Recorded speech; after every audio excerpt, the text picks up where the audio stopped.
এমনও জায়গা আছে যেখানে স্লিপ দিয়ে ভাত খেতে হয়। তো আমরা কি স্লিপ দিয়ে ভাত খাওয়ার মতো আর্টিস্ট? না না না, কাজের অভাব। আমরা কেন করব না? আমরা তো কাজ করি। আমরা মুসলমান, আমাদের একটা ধর্ম আছে, নামাজ রোজা তো থাকবেই, সেটা মরতে হবে আমাদের একদিন। তো সেটা তো আল্লাহর কাছে আমাদের জবাবদিহি করতে হবে। আর কাজ, আমি মনে করি যে কাজটা আল্লাহ আমাকে পৃথিবীতে এই রিজিকটা দিয়েই পাঠিয়েছে। ওই যে বলে অনেকে কেন করেন, হয়তো পরে করবো না, এমনও সময় আসতে পারে। আমার ছেলেরা মানা করে এখন যে আম্মা করো না, শরীরটাও বেশি ভালো না, কী দরকার। তা আসলে মন তো মানে না, কারণ আমরা হলাম শিল্পী। কিছু শিল্পী তৈরি হয়, কিছু শিল্পী গড গিফটেড। যেমন অনেক কাজ আছে যেটা আমাকে হয়তো ডিরেক্টররা বলেন না, আমি আমার থেকেই করি এবং সেটা ভালো হয়। এটাই বলবো, কিছু শিল্পী গড গিফটেড, আল্লাহ তৈরি করে পাঠায় দেয় পৃথিবীতে। তো সেরকমই। তো এখন কাজ তো করতে হবে, কাজ করব, এটা নিয়ে আমার কোনো আক্ষেপ নেই। এখন কমে গেছে কাজ, আমরা কমাই। কাজ করতাম, একটা ছবি শুটিং হলে 1 বছর লাগতো। শব্দ তো হ্যাঁ, একটা ছবি শুটিং করলে 1 বছর লাগতো। ওই কোনো মাসে 7 দিন, কোনো মাসে 10 দিন, এইভাবে আমরা শিডিউল দিতাম।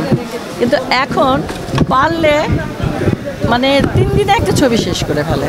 তো সেই ছবির কি কোয়ালিটি আসবে?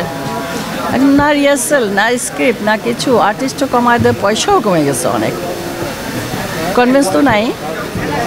এমনও জায়গা আছে যেখানে স্লিপ দিয়ে ভাত খেতে হয়।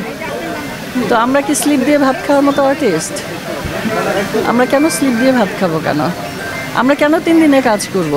কাজে কোয়ালিটি আসবে কি করে? এই জন্য এই দশা। যারা কমিটিতে থাকে তাদের একটু সময় দেওয়া উচিত।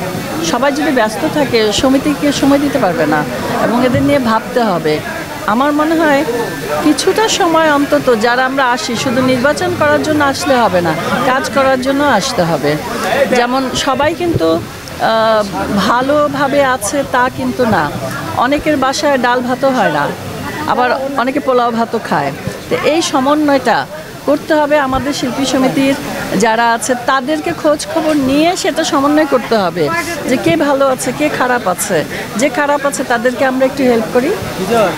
এইটা যদি না থাকে মন মানসিকতা, আমরা শুধু ওই যে লিস্টে নাম ঝুলাই দিব যে আমি শিল্পী সমিতির আছি, কমিটিতে আছি, আমার নামটা আছে, কাজ নাই, নামটা।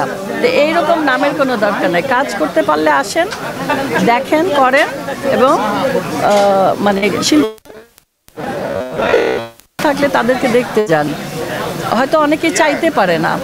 আমিও একবার অসুস্থ ছিলাম, আমি কিন্তু কাউকে কিছু বলি না, আমি কোনো মিডিয়াকে বলি নাই। এই জন্য বলি না, আমার লজ্জা লাগছে। অনেকে বলে যে আপনারা শিল্পীরা শেষ বয়সে এসে ওষুধে পয়সা দিতে পারেন না, আপনাদের লাশটা বের করতে পারে না। তখন মানুষের চাঁদা তুলে আমাদের লাশ নাকি বের করে। তো আবার আমি অসুস্থ হলে যে আমি যে যাব, বলবো যে ওই যে টাকার জন্য বুদ্ধি বলছে, মিডিয়া ভিড় হয়ে যাবে। আমি সুস্থ হওয়ার পরে আমি বলেছিলাম যে আমি অসুস্থ ছিলাম, এখন আমি সুস্থ।